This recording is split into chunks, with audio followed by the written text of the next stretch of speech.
नमस्कार। सूर्य देव की व्रत कथा पढ़ने से होते हैं धन धान्य से परिपूर्ण। मान्यता है कि रविवार का दिन सूर्य देव को समर्पित है। अगर रविवार के दिन सूर्य देव की श्रद्धापूर्वक पूजा अर्चना की जाए तो मनुष्य के जीवन में सुख समृद्धि और धन संपत्ति की कभी कमी नहीं होती। साथ ही शत्रुओं से सुरक्षा भी होती है। सूर्य देव का व्रत करने के साथ साथ अगर आप इनकी व्रत कथा सुनते हैं तो आपकी मनोकामनाएं पूर्ण हो जाती हैं। तो चलिए पढ़ते हैं सूर्य देव की व्रत कथा। प्राचीन काल की बात है। एक बुढ़िया थी जो नियमित तौर पर रविवार के दिन सूर्योदय से पूर्व उठकर नित्य कर्मों से निवृत्त होकर अपने आंगन को गोबर से लीपती थी, जिससे वो स्वच्छ हो सके। इसके बाद वो सूर्य देव की पूजा अर्चना किया करती थी। साथ ही रविवार की व्रत कथा भी सुनती थी। इस दिन वो एक समय भोजन करती थी और उससे पहले सूर्य देव को भोग भी लगाती थी। सूर्य देव उस बुढ़िया से बेहद प्रसन्न होते थे। यही कारण था कि उसे किसी भी तरह का कष्ट नहीं था और वह धन धान्य से परिपूर्ण थी। जब उसकी पड़ोसन ने देखा कि वह बहुत सुखी है तो वह उससे जलने लगी। बुढ़िया के घर में गाय नहीं थी, इसीलिए वह अपनी पड़ोसन के आंगन से गोबर लाती थी, क्योंकि उसके यहाँ गाय बंधी रहती थी। पड़ोसन ने बुढ़िया को परेशान करने के लिए कुछ सोचकर गाय को घर के अंदर बांध दिया।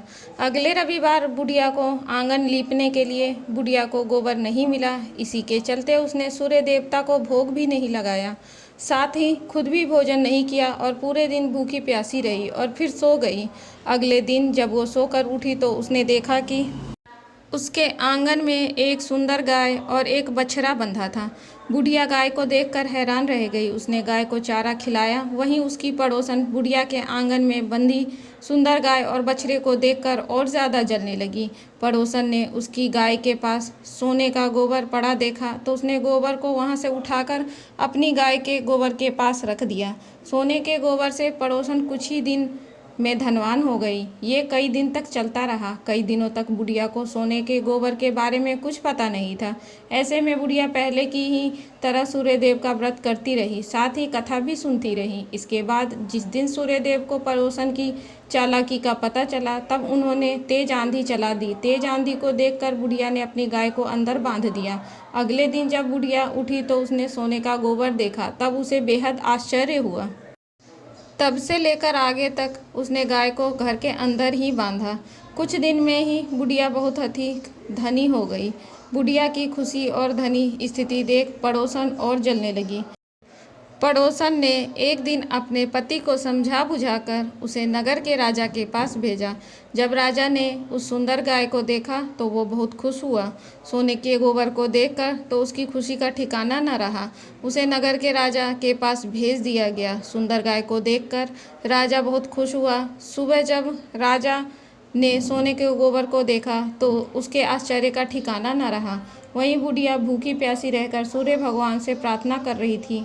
सूर्यदेव को उस पर करुणा आई। उसी रात सूर्यदेव राजा के सपने में आए और उसने कहा कि हे राजन, बुढ़िया की गाय व बछड़ा तुरंत वापस कर दो। अगर ऐसा नहीं किया तो तुम पर परेशानियों का पहाड़ टूट पड़ेगा। सूर्यदेव के सपने में राजा को बुरी तरह से डांटा। उसके बाद राजा ने बुढ़िया को गाय और बछड़ा लौटा दिया।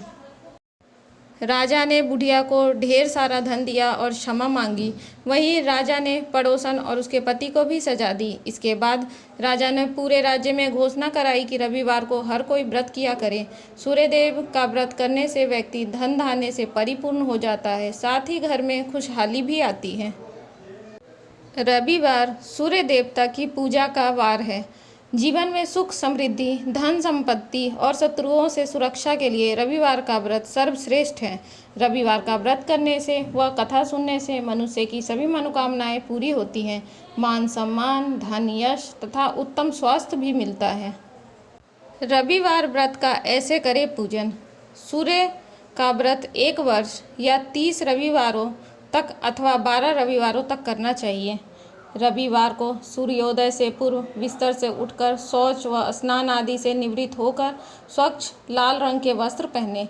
तत्पश्चात घर के ही किसी पवित्र स्थान पर भगवान सूर्य की स्वर्ण निर्मित मूर्ति या चित्र स्थापित करें।